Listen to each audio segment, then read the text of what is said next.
Bonjour et bienvenue dans le monde magique des atypiques. Aujourd'hui, j'ai l'immense plaisir de recevoir Antoine Pétavin. Bonjour Antoine. Bonjour Émilie, quel plaisir d'être avec toi aujourd'hui. Plaisir plus que partagé. On va parler d'une thématique. Bon, alors je dis ô combien passionnante, je dis ça pour toutes les thématiques parce que je trouve tout court que forcément c'est passionnant. Tu vas me dire sinon on n'aurait pas fait un sommet sur la thématique. Mais aujourd'hui, on va parler du couple, des couples, des HP, de comment est-ce que ça se passe, est-ce que c'est la galère ou pas, qu'est-ce qu'il faut. Et donc, Antoine attends, j'ai regardé à ce jour 204 000 personnes sur sa chaîne YouTube. Antoine Pétavin Coaching, je vous donne rendez-vous là-bas d'ailleurs si vous voulez en savoir déjà plus, parce que je vous promets que c'est de l'or en barre, sa chaîne. Et donc, tu es coach depuis moultes années pour tout ce qui est couple, alors spécialisé en HP, si je ne me trompe. Et souvent, tu le disais toi-même, c'est que souvent, on est spécialisé parce qu'on attire les personnes qui nous Il nous ressemblent. ressemble, tout à fait, oui. C'était Voilà. pas voulu à la base, c'est juste que parfois on peut, je sais pas si tu as déjà marqué ça, on peut reconnaître un haut potentiel rien qu'à sa façon de parler. Ça peut être un débit de mots, ça peut être une façon de placer les idées. Et du coup, on attire à soi les gens qui nous ressemblent. Et comme je suis au potentiel, j'attire parce que je parle d'une certaine manière, et toi aussi, j'imagine, parce qu'on parle d'une certaine manière, on attire les gens qui vont nous ressembler derrière. Et comme je traite beaucoup de sujets qui me passionnent pour ma propre vie de manière très égoïste, du coup, ça intéresse aussi les gens qui me ressemblent et qui ont les mêmes types de problèmes au final. Ouais, d'ailleurs, quand on s'est eu en préparation de cette interview, tu me disais, en fait, les gens aiment bien, souvent parce que c'est très condensé. Et effectivement, en tant que HP, tu as besoin d'avoir beaucoup Hmm. d'infos rapidement. Donc, les débits qui sont beaucoup plus lents, où les infos sont enfin, voilà, mises de manière très étalée, qui sont comme les formations d'ailleurs, des formations qui sont plus, voilà, on va faire ça, et puis on va faire ça. On ne tient pas en place, voilà, c'est infernal. Donc tu disais, effectivement, dans tes vidéos, il y a vraiment il y a un script, on voit les Hmm. points. Donc pour ceux qui sont visuels, plutôt qu'auditifs, en plus c'est extra parce que tu peux suivre. Pour les petits, les fous de notes d'écriture qui C'est retiennent en ça, ouais. écrivant, etc., tu peux écrire, tu as les points devant toi. En même temps, toi, tu les expliques et tu les images. Donc voilà, je trouve que c'est hyper puissant comme approche. Et effectivement, tu retiens, tu as l'impression de manger, voilà, de manger à ta faim, vais-je dire. Hmm. Et donc, j'avais envie de commencer cette interview en te demandant, tiens, les trois raisons pour lesquelles les HP viennent te trouver en règle générale, en termes de couple. J'ai un couple d'amis qui est passé hier et elle est au potentiel, lui est normopensant, c'est ceux qui sont pas au Mm. potentiel. Et je lui entends dire une phrase à un moment donné, lui, il lui dit à elle, il lui dit, pourquoi est-ce que tu n'arrêtes pas juste de réfléchir de temps en temps? Et elle me regarde, elle me fait, Antoine, si seulement, si seulement je pouvais débrancher ce cerveau, tout serait tellement plus simple. Et c'est vrai qu'on a un profil qui est atypique, on représente, je crois de mémoire, 4% de la population, c'est un chiffre qui est très stable depuis les années 80, 90, c'est le moment où on a commencé à les enregistrer.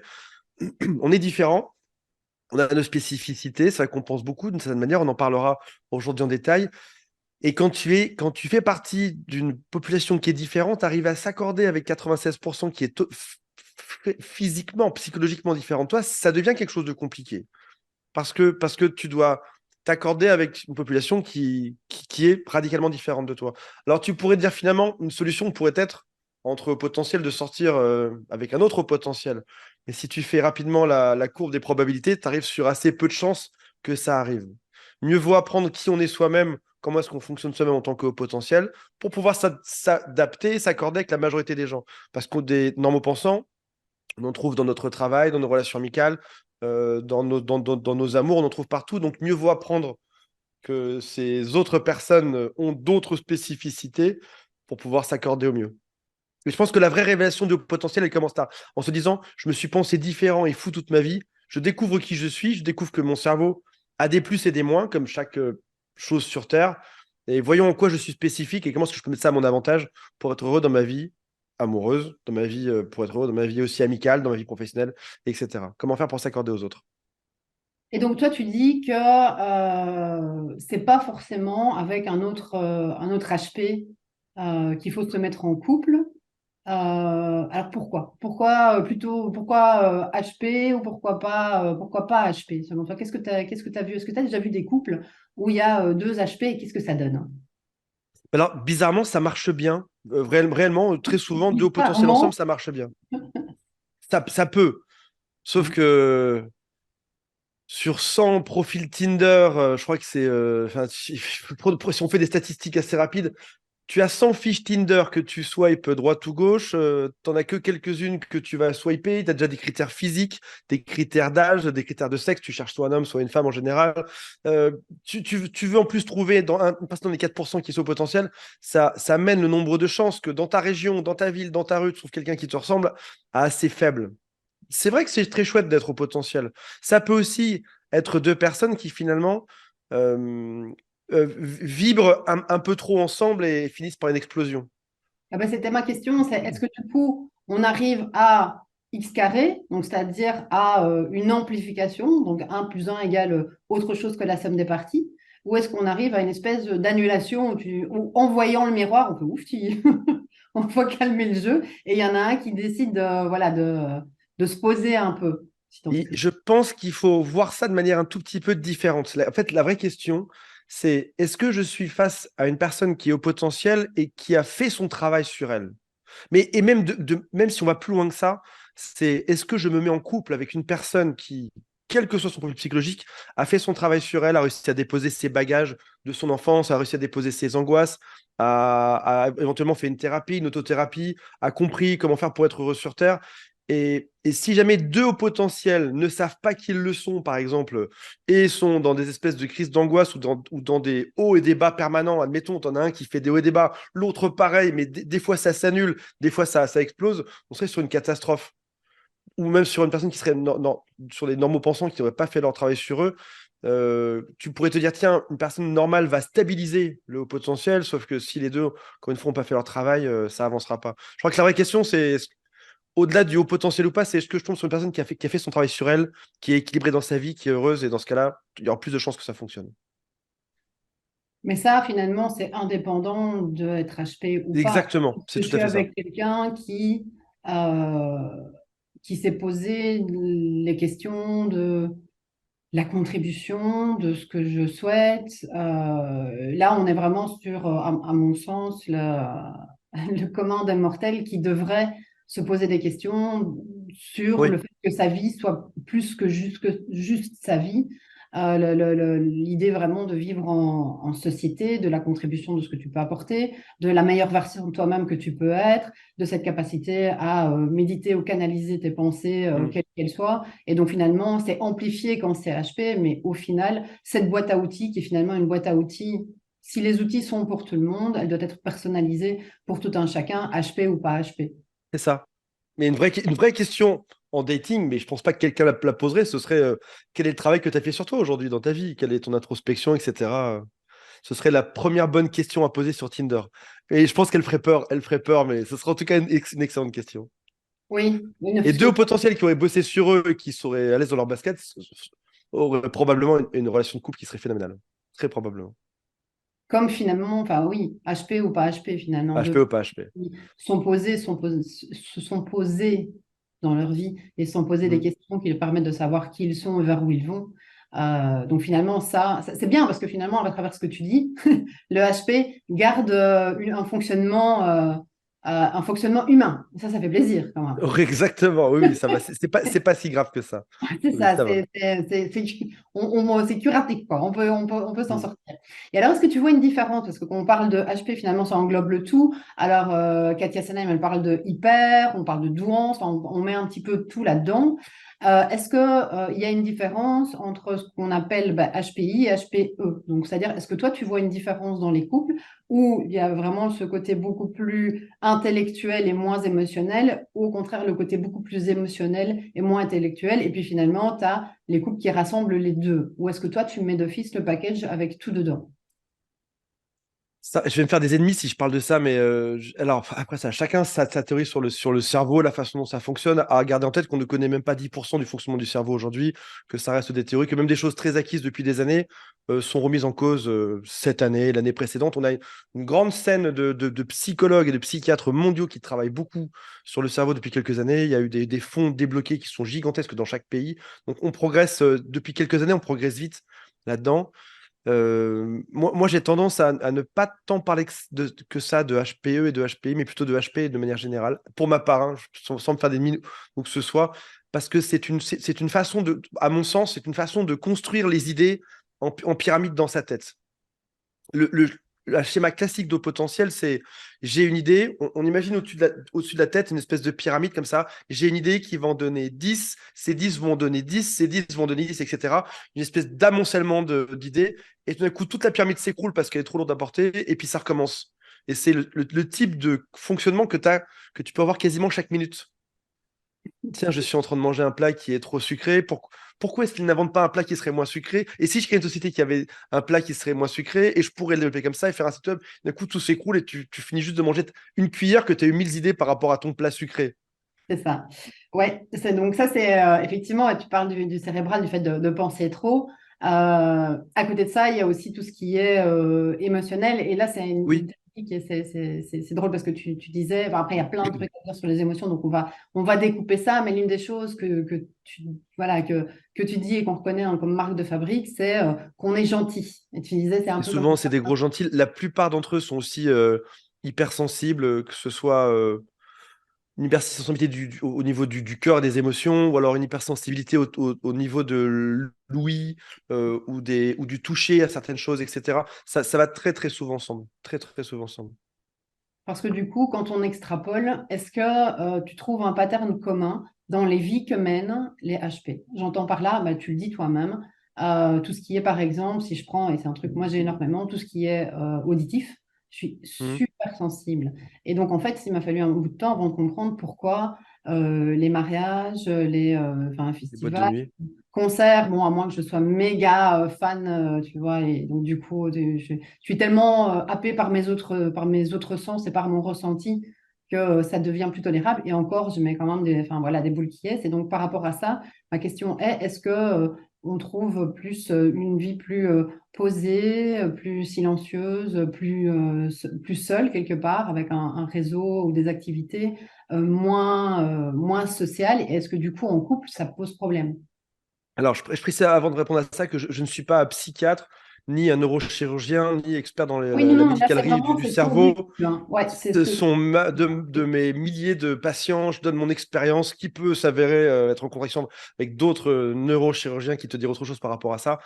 On est au potentiel à différents niveaux. De 0 à 100, bah, si je ne dis pas de bêtises, je crois que ça démarrait au point de QI 130 et tu peux avoir 140 en QI et être au potentiel, 150, 160, etc. Donc ça veut dire qu'en gros, tu peux l'être plus ou moins jusqu'à un certain point où tu peux aussi avoir du recoupement avec de l'autisme Asperger au passage que je vois assez régulièrement. Ça vient toucher certains types de. Lorsque le QI est haut, on arrive sur de l'Asperger. Je vois aussi beaucoup, beaucoup d'hypersensibilité. Ce que je peux dire globalement, c'est que c'est des gens qui sont extrêmement gentils souvent. On n'a pas des méchants dans les hauts potentiels. Je ne suis pas sûr qu'on puisse avoir un cerveau qui turbine autant et être méchant en même temps. Des gens qui sont sensibles, qui n'arrivent souvent pas à comprendre ce qui leur arrive. Pourquoi est-ce que d'autres gens se comportent comme ça? Ce qui est rigolo, c'est une cliente qui me disait ça. Elle me disait, on peut tout aussi bien envoyer une fusée sur la Lune que tout d'un coup ne pas comprendre quelque chose d'extrêmement simple en société. Pourquoi est-ce que les gens vont se serrer la main? Elle me dit, pour moi, ça me dépasse, tu vois. Ou alors être incapable d'arriver à faire des pâtes avec une poêle. Bah, pas tout le monde, mais tu vois, il y a des La choses très quantité de simples. pâtes. La quantité de pâtes. Ouais. Il y a des choses très simples qu'on est incapable de faire et des choses très compliquées qu'on peut faire, ce qui est assez perturbant finalement pour quelqu'un qui nous regarderait de moi, se dirait, mais finalement, il se prend pour quelqu'un de haut potentiel alors que finalement, il a assez bas potentiel dans plein d'autres choses. L'image qui résume le mieux la chose, à mon sens, ce serait un peu comme un moteur de Formule 1 que tu n'as pas intérêt à mettre sur n'importe quel type de circuit. Si le circuit il est bien plat, qu'il n'y a pas de gravillon, etc., tout est étudié, ça va. Maintenant, si tu mets ta Formule 1 sur une route de montagne, ça va être compliqué. Et typiquement, oui, je pense que le haut potentiel a intérêt à se retrouver dans un endroit qui est plutôt calme, entouré par de la nature, entouré par des arbres, dans des relations qui sont aussi très calmes, parce que la moindre aspérité dans la relation va lui créer des mille idées dessus. Et je fais lien avec l'un des autres points, c'était vraiment ce que tu dis, c'est qu'en fait, on s'est tellement remis en question tout le temps qu'en fait, quand il y a des aspérités ou des Hmm. choses comme ça, ben, en fait, un problème qui a l'air simple, en fait, peut être vachement complexe. Compliqué, ouais. On peut Ouais, mettre ouais. Je pense que ce qui résume aussi très bien la vie d'un haut potentiel, c'est lorsqu'il est jeune, le haut potentiel a vite compris que soit il allait se fondre dans la masse et accepter de se comporter comme les 96% d'autres personnes qui sont pas comme lui, sinon il se fera rejeter. Si on lit le livre Sapiens, on t'explique dedans que le rejet, c'est atroce pour l'être humain. Se faire rejeter d'une tribu, c'est mourir. Tu es avec cinq hommes de Cro-Magnon en groupe, on te rejette, tu es mangé par un tigre ou par une autre tribu, derrière, on te fracasse le crâne. On a toujours ça en nous, on reste toujours des êtres, enfin, on est toujours des sapiens. Et du coup, l'enfant comprend assez vite qu'il a intérêt à se comporter comme le reste du groupe. Et donc, depuis tout jeune, euh, le haut potentiel s'adapte aux autres sans vraiment comprendre pourquoi est-ce qu'il doit s'adapter aux autres. Il sait juste une chose, s'il ne ressemble pas aux autres, il se fera rejeter. Et donc pour lui, je te prends l'exemple de pourquoi est-ce qu'on se serre la main, pourquoi est-ce qu'on se fait la bise, des choses toutes bêtes, ou pourquoi est-ce qu'on parle de certains sujets de la pluie du beau temps. Pour un potentiel, ça n'a pas de sens. Le small talking, discussion, ça n'a pas de sens pour lui. Il préfère parler de plein d'autres choses. Il est sensible aussi. Il y a d'autres types de sujets qui l'intéresseraient plutôt que de jouer au foot dans la cour, ou j'en sais rien, ou de parler maquillage si on est une petite fille avec les autres dans la récréation. Et du coup, le haut potentiel comprend qu'il doit s'adapter aux autres, il devient un caméléon en société, en se disant que par défaut, ce qu'il pense n'est pas bon, il ne peut pas se permettre d'être lui-même en société, il doit ressembler aux autres. Et donc, c'est un être qui est devenu expert dans l'art de ressembler et de se fondre dans son environnement. Quasiment, des gens parlent avec un accent, il va prendre le même accent qu'eux. Les gens se comportent d'une certaine manière, il va se comporter exactement comme eux. Les gens font des choses, même si ça n'a pas de sens pour lui, il va faire exactement comme les autres. C'est ce qui fait qu'arrivé à l'âge adulte, il continue ce moteur de se remettre en question parce qu'il a appris que son comportement n'était pas adéquat à la société. C'est ce qui fait aussi que c'est une victime de choix quand on parle de pervers narcissiques, de personnes toxiques ou de manipulateurs, parce que le manipulateur va lui dire tu te comportes mal, il faut que tu te comportes différemment. Et le potentiel, c'est ce qu'il fait depuis qu'il a 4 ans en cours de récréation. Il a appris à se comporter différemment. Et quand une personne toxique lui dit, il faut que tu te comportes différemment, par défaut, le potentiel va se dire, l'autre a forcément raison, je me suis toujours adapté, je dois faire comme l'autre veut. Et tu arrives sur des couples qui deviennent assez solides, où le haut potentiel va bêtement suivre le modèle d'une personne toxique, sans réaliser que parfois, une personne peut avoir une mauvaise intention en face de lui. Et on arrive sur ce genre de dérive. Ou s'il n'est pas sur des relations toxiques, un haut potentiel qui n'est pas au courant qu'il est au potentiel peut être vu comme quelqu'un qui crée des drames pour pas grand-chose. Là où parfois, il y a beaucoup d'intelligence dans les choses qu'il observe. Il peut avoir l'impression, par exemple, que son partenaire le délaisse parfois, ou le trompe, ou fait autre chose, parce qu'il a cette capacité de raisonnement, parce qu'il met beaucoup d'énergie à observer l'autre. Et donc, il peut se retrouver mal, prévenir l'autre, etc. L'autre va l'invalider, dire non, tu te fais des idées pour rien, etc. Puis finalement, peut-être qu'à terme, il avait raison. Il y avait vraiment de quoi s'inquiéter. Mais on a appris à écraser notre instinct à ne pas l'écouter et à écouter principalement l'autre. Et je pense qu'une des beautés dans la vie du haut potentiel, c'est à un certain âge de dire les mecs, maintenant, j'ai compris comment est-ce que vous fonctionnez. Maintenant, je vais assumer pleinement qui je suis. Je suis différent. J'aime vivre dans la forêt, je vais le faire. J'aime danser n'importe comment et crier comme un fou parce que sur un type de musique parce que ça m'éclate, je vais le faire. Et arriver à une forme de maturité qui est, je vais arrêter de recopier ce que les gens me disent de faire, je vais faire ça à ma manière. Je vais lancer ma propre entreprise de création de bijoux, j'en sais rien, ou je vais devenir coach. Je vais enfin m'assumer tel que je suis. Je vais enfin porter des vêtements que j'ose porter sans avoir peur du jugement des autres. Il Rigolo, y a quelque chose de beau à se révéler là-dedans. c'est ce que tu dis, c'est donc se débarrasser du faux self, hein, des masques qu'on met, alors by the way, que tout le monde met, Ouais. et nous, voilà, on est juste passé maître dans l'art, puisqu'on passe d'un masque à l'autre, Mm. jusqu'à complètement, alors je vais même pas dire oublier qui l'on est, parce que je suis pas sûre qu'on l'ait déjà su, puisque au plus clair de notre vie, on s'est toujours adapté, on est Totalement. caméléon.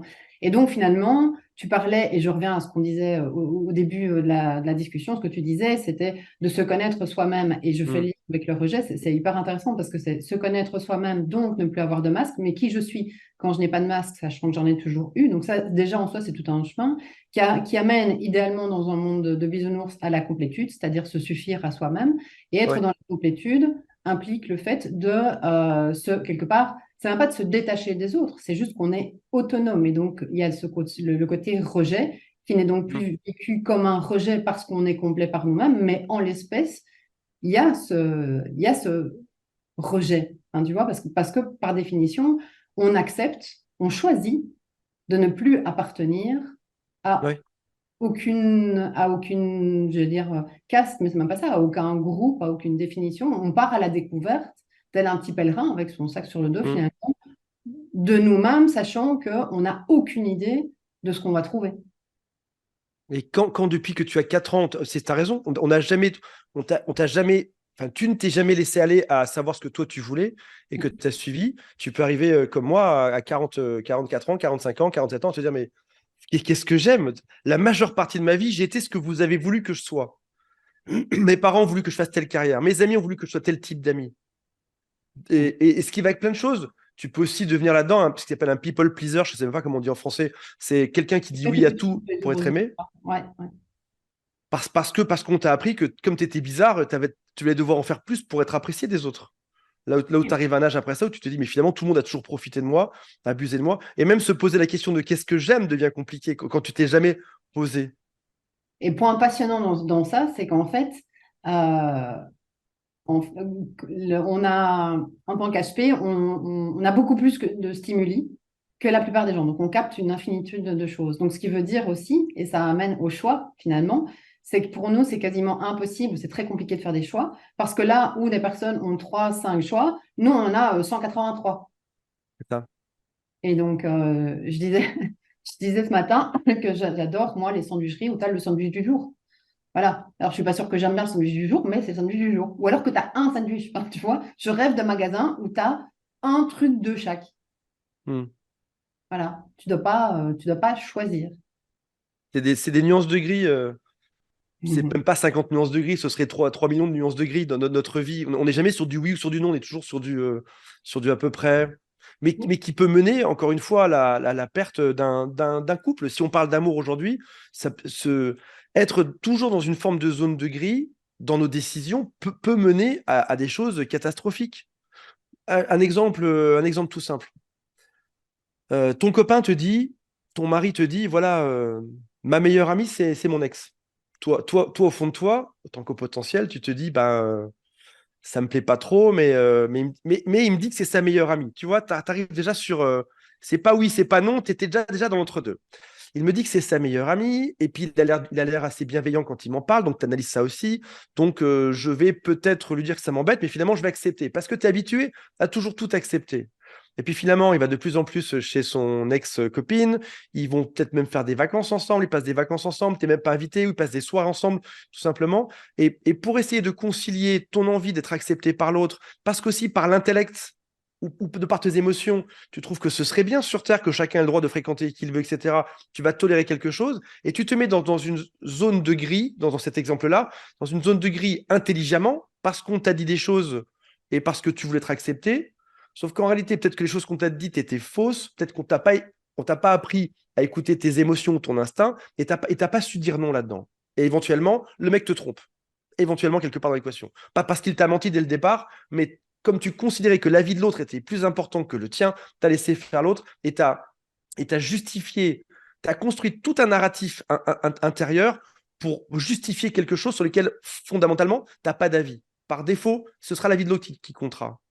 Et il est important à un moment donné pour un haut potentiel de savoir être binaire, oui ou non. Je pourrais intellectualiser, savoir si ça me plaît ou non, l'accepter de temps en temps, oui, mais à quelle dose il peut. En fait non. C'est apprendre. Je pense que le potentiel grandit lorsqu'il apprend à dire non. En fait, non, ça me plaît pas. Mais de manière parfois complètement aléatoire. Savoir redevenir binaire ou on dit être polarisant. Savoir être polarisé, ce sera oui ou ce sera non. En réalité, non, ça me plaît pas. Oui, c'est ta meilleure amie géniale. Si je m'écoute, si j'apprends enfin à m'écouter, ça me plaît pas, j'ai pas envie que tu y ailles. Et c'est un exercice qui est extrêmement compliqué. Arriver à ne plus être dans ces zones de gris, savoir dire oui ou savoir dire non, c'est extrêmement dur. Je pourrais t'en citer mille des exemples un peu comme ça. 1000. Savoir déjà prendre une position, en fait, décider de prendre une position en se disant, et finalement, enfin, c'est un jeu, en se disant, OK, bah, là, je dois décider. Enfin, qui tu veux décider? Je ne sais pas, mais je décide. Et c'est vrai que tu te le dis de manière complètement sauvage. Bah, tu réponds et Sauvagement, dire quelque chose, mais ce oui, qui va mais à l'encontre de qui tu es.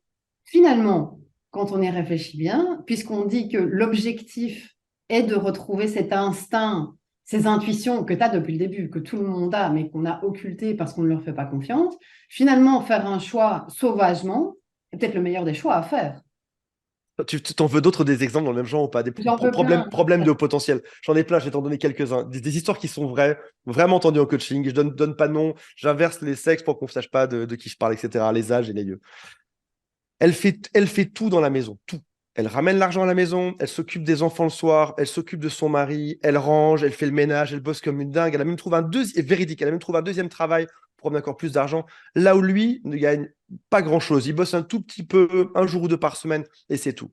Le soir, il arrive, il se met assis devant la télévision pendant que elle gère tout dans la maison. Les deux enfants, le dîner et l'aspirateur et le repassage, etc. L'histoire est vraie, hein. À un moment donné, un des petits est en train de crier, et en train de crier parce qu'il y a un problème. Elle dit à son mari, s'il te plaît, pour une fois, elle est potentielle, hein. Elle dit, s'il te plaît, pour une fois, est-ce que tu peux m'aider un tout petit peu, etc. J'ai juste besoin que tu m'aides 2 secondes. Il se lève et il dit, tu vois, je rentre d'une journée où je suis fatigué et tu me parles avec un ton qui est très dédaigneux et tu as l'air accusatrice quand tu me parles. Et c'est toujours à moi de faire quelque chose et je peux jamais me reposer juste 3 secondes. Et ben ça me va pas. Il tape sur la table. Et vraiment, il tape sur la table. Il descend au bar du coin avec ses copains et il remonte 2 heures après et s'en met devant la télévision. Et toi, vu de l'extérieur, tu as envie de lui dire, mais tu as cru à ça? T'as cru à cette histoire? Elle me dit, mais bien sûr, c'est vrai qu'il avait l'air fatigué, etc. Parce que le haut potentiel peut arriver à justifier ça, se dire, ouais, si ça se trouve, il est vraiment fatigué. Si ça se trouve, le pauvre, il a vraiment cherché un nouveau job toute la journée. Si ça se trouve, mon ton était pas le bon. Parce qu'en fait, on n'en sait rien par défaut de comment on parle, comment on est perçu, etc. Et ce mec-là, il fait cette crise qui dure, c'est un spectacle qui fait 5 minutes tous les 15 jours, ce qui lui permet de rester assis sur ce canapé à vie. Ça fait 10 ans qu'il est assis sur le canapé et qu'il ne fait rien. Il a juste à faire un petit spectacle, un petit jeu d'acteur 5 minutes pour qu'elle y croie.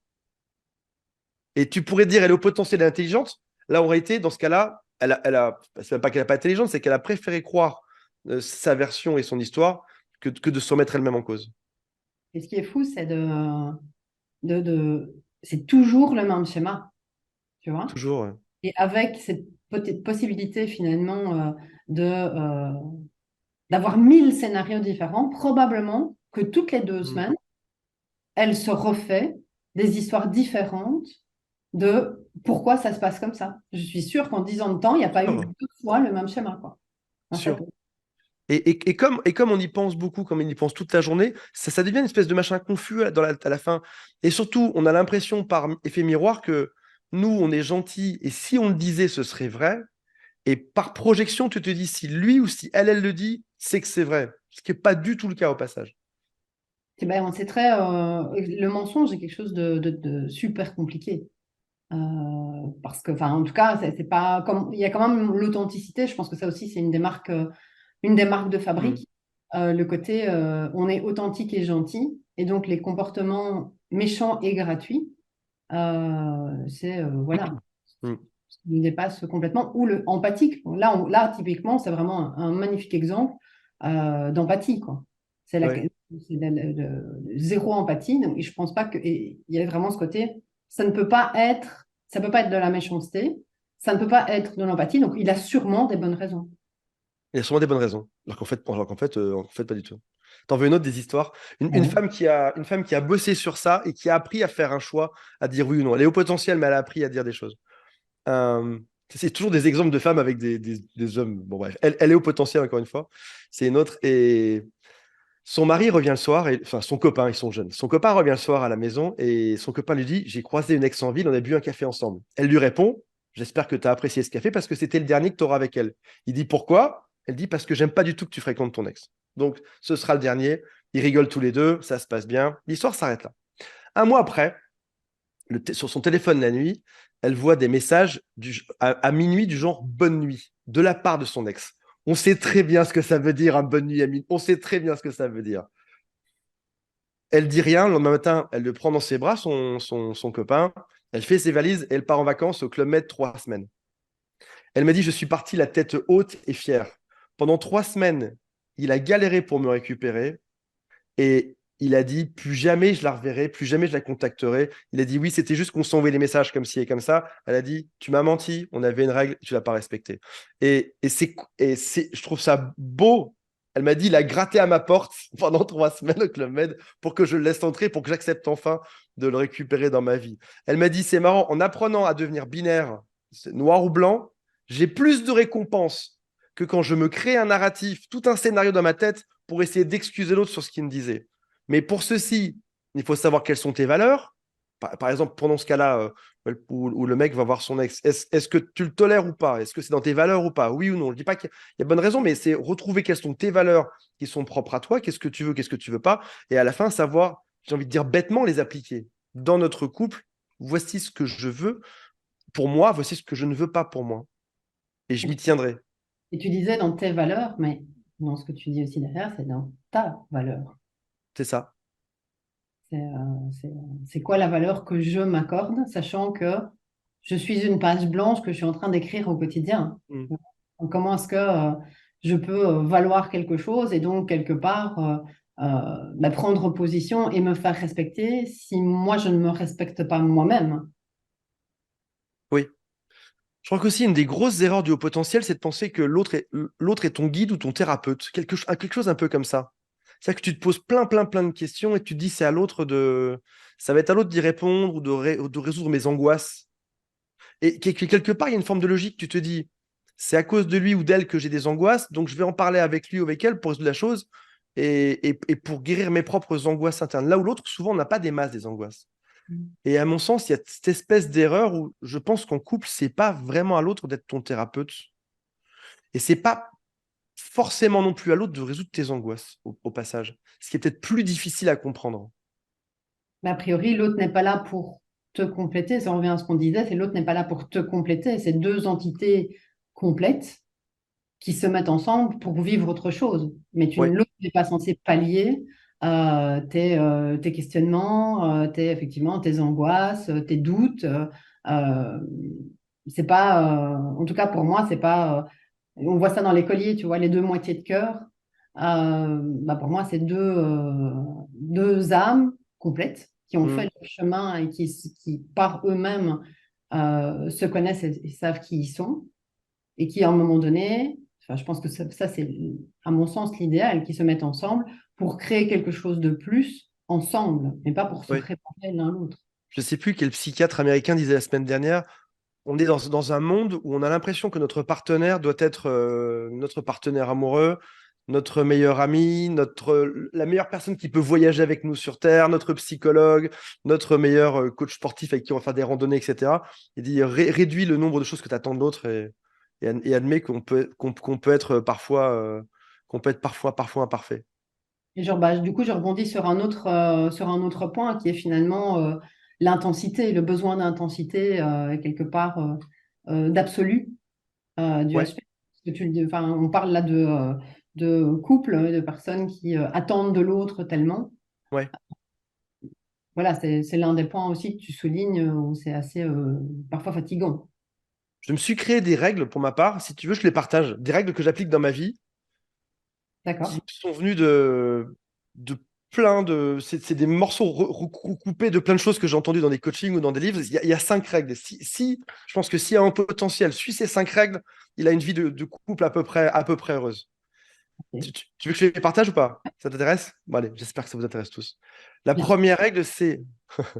La première règle, c'est dans un couple, chacun fait ce qu'il veut. Si l'un des deux veut se pendre par les pieds à une poutre pendant 5 heures chaque jour et que ça lui plaît, chacun fait ce qu'il veut dans sa vie. C'est la règle. On a toujours cette impression en tant que couple potentiel qu'on doit fusionner, se comprendre, être ensemble. Non, non, non. Si l'un des deux veut faire quelque chose, tu veux te pendre par les pieds à une poutre, fais-le. Tant que tu me forces pas à le faire moi-même, tant que le fait de le faire ne vient pas me perturber et que tu n'es pas énervé de l'avoir fait. Chacun fait ce qu'il veut dans le couple. Le deuxième point, c'est au maximum possible arriver à donner son mode d'emploi. Par exemple, comme tu viens de dire tout à l'heure, quand il y a trop de bruit, je me sens pas bien. C'est très égoïste, c'est se pointer de somme. Quand il se passe ceci, voici comment ça marche. Euh, Si jamais tu veux configurer un frigo dans la cuisine, tu as un mode d'emploi ou je sais pas, ou un lave-linge. Bon, beaucoup n'auraient pas le mode d'emploi, mais mettons que tu veux savoir comment ça marche, tu regardes un mode d'emploi. Et on a tous un mode d'emploi différent. Et si tu n'as pas le bon mode d'emploi, tu sauras pas exactement, l'autre ne saura pas exactement euh, comment fonctionner avec toi. Troisième règle, jamais d'agression psychologique ni physique. Jamais. Jamais. Rien ne doit justifier ça. Par contre, tu as le droit de dire dans la règle numéro 2, euh, quand j'ai faim, je suis énervé. Là, l'autre comprend que si jamais tu es énervé, il y a une action qui est arrivée et c'est passé quelque chose derrière qui fait ça. Mais sinon, par défaut, ne jamais agresser l'autre. L'autre fait exactement ce qu'il veut. La quatrième règle, elle est intéressante, c'est quand je fais des efforts pour l'autre, je le dis. Par exemple, admettons que ma partenaire aime aller faire des randonnées à la montagne et j'aime pas ça. Plutôt que de suivre bêtement et de faire un effort sans rien dire, j'ai le droit de le dire. J'ai le droit de dire, par exemple, j'aime pas trop la montagne, j'aime pas trop les randonnées, mais pour te faire plaisir, je vais essayer une fois. Mais j'ai indiqué que je faisais un effort là-dedans. Parce que dans beaucoup de couples, et surtout beaucoup de hauts potentiels font 1000 efforts en attendant quelque part d'être récompensés pour ces efforts. Je fais l'effort pour toi, je vais à la montagne, on va faire une rando ensemble. Je vais faire cet effort-là aujourd'hui. Mais peut-être que je ne le referai pas 2 fois. Génial. Admettons qu'on aille, admettons qu'on suive ces règles-là et qu'on ait chacun en goût commun d'aller au cinéma. On peut aller au cinéma. Tu peux faire, si tu n'as pas envie, admettons qu'il y ait Barbie et Oppenheimer, comme c'était le cas il y a 2 mois au cinéma. Tu peux dire à l'autre, je vais venir voir Oppenheimer avec toi, mais je fais un effort pour ça. J'ai fait un effort. Tu as indiqué, tu as complété ton mode d'emploi. J'ai fait un effort d'aller voir Oppenheimer. Ou alors chacun peut aller, dans la règle numéro 1, chacun peut aller dans sa propre salle et on se partage à la fin ce qu'on a apprécié. Mais je remarque que beaucoup de couples explosent, notamment avec des hauts potentiels, parce qu'on a fait beaucoup d'efforts pour se suradapter à l'autre sans le dire. Un exemple, une caricature d'exemple, c'est le mari au potentiel pense que, enfin, le mari tout court pense qu'il faut ramener beaucoup d'argent à la maison pour nourrir la famille et les enfants. Il bosse comme un dingue sans réaliser que sa femme, ce qu'elle voulait, c'était pas forcément avoir autant d'argent, elle veut juste avoir son mari à la maison. Et les enfants voulaient aussi que le papa soit à la maison. Il a fait des efforts tout seul dans sa tête, dans son coin, sans le préciser. Précise-le, je bosse plus parce qu'on a besoin de gagner X euros en plus et je fais ça, mais c'est un effort de ma part. Et tu arrives sur quelque chose qui est beaucoup plus cohérent, ouais. Beaucoup plus cohérent. Ça marche en plus, ça marche hyper bien avec les enfants, hein. Moi, je le fais avec mon fils qui est HP aussi. Et quand je fais quelque chose, je lui dis que je fais un effort. Et lui, pareil, quoi. Et Oui, il y a une espèce d'équilibre. On dit, bah, c'est un partenariat. Et voilà, et c'est équilibré, quoi. Et c'est hyper impressionnant à quel point ça marche. Ça marche. Et en expliquant les choses, ouais. bah, celui en face comprend que c'est pas un dû, comprend que c'est un effort pour toi, quand bien même t'es la maman ou le papa, en fait. Hmm. Tu choisis de faire des choses pour lui, bah, il est normal que lui fasse des choses pour toi. Ouais. Et en fait, ça marche de feu de Dieu, quoi. Et il y a une dernière règle, une règle qui est complémentaire. J'ai remarqué que parfois, on a dit la règle numéro 1, chacun fait ce qu'il veut, pas d'agression dans le couple, pas d'agression directe dans le couple, physique ou psychologique, expliquer quand on fait des efforts, etc., tolérer l'autre. Mais parfois, l'autre peut avoir un comportement qui, qui le rend heureux, mais qui met un risque sur ton couple. Je m'explique. Reprenons le cas de l'ex-copain. Ton mec fréquente son ex-copine. Finalement, si on suit toutes ces règles, il a le droit. Il a le droit de faire ce qu'il veut, il n'est pas méchant avec toi, il fait exactement ce qu'il veut. À un moment donné, tu as le droit de dire la chose suivante, tu as le droit de dire, euh, je pense que pour qu'un couple marche, il faut faire parfois certains sacrifices. Il faut savoir lâcher des choses, comme dans chaque entreprise. L'entreprise marche parce qu'on sait abandonner certaines choses. Un coach m'avait dit un jour, il m'avait dit, je peux t'accompagner, Antoine, c'est un coach business, il m'a dit, je peux t'accompagner, mais à quoi es-tu prêt à renoncer pour réussir? Et on avait fait la liste. Il m'a dit, si tu es prêt à renoncer à rien, probablement que ça ne marchera pas. Je reviens sur cet exemple de la dernière règle. Ton, ton mec fréquente une de ses ex. Il a le droit de le faire en réalité. Il a le droit de le faire. Mais tu peux dire la chose suivante. Tu peux dire, voilà, euh, sache une chose, tu as le droit de le faire, tu as le droit de la fréquenter. Sache juste une chose, c'est que Tu es en train, t'es en train de poser, il y a un risque que ça ne me plaise pas un jour. Tu es en train de jouer sur une probabilité et il y a des chances, aujourd'hui ça me va, il y a des chances que demain ça ne m'aille pas. Et en faisant ce choix, en ne renonçons pas à cet ex, tu es en train de mettre un risque sur notre couple. Ta femme est alcoolique, ta femme picole, elle a le droit de le faire, elle fait ce qu'elle veut, on l'a dit, hein. Sauf qu'en réalité, elle est en train de poser un risque en plus sur la relation. Ton mec se drogue, il est en train de poser un risque dessus. Ta femme fréquente des copines qui sont toxiques. Elle a le droit de le faire. Mais de même que toi, tu as le droit de dire, tu fais ce que tu veux, ma chérie, mais t'es en train de mettre, statistiquement, tu es en train de créer un souci. Tu risques de créer un souci dans notre couple. Et je vois des gens parfois qui, dans leur couple, parce qu'ils n'osent pas s'imposer, parce qu'ils sont au potentiel, parce qu'ils acceptent tout, tolèrent plein de comportements à risque de l'autre. Et un comportement à risque, c'est euh, fréquente deux amis qui m'aiment pas et probablement qu'un jour ils diront du mal de moi.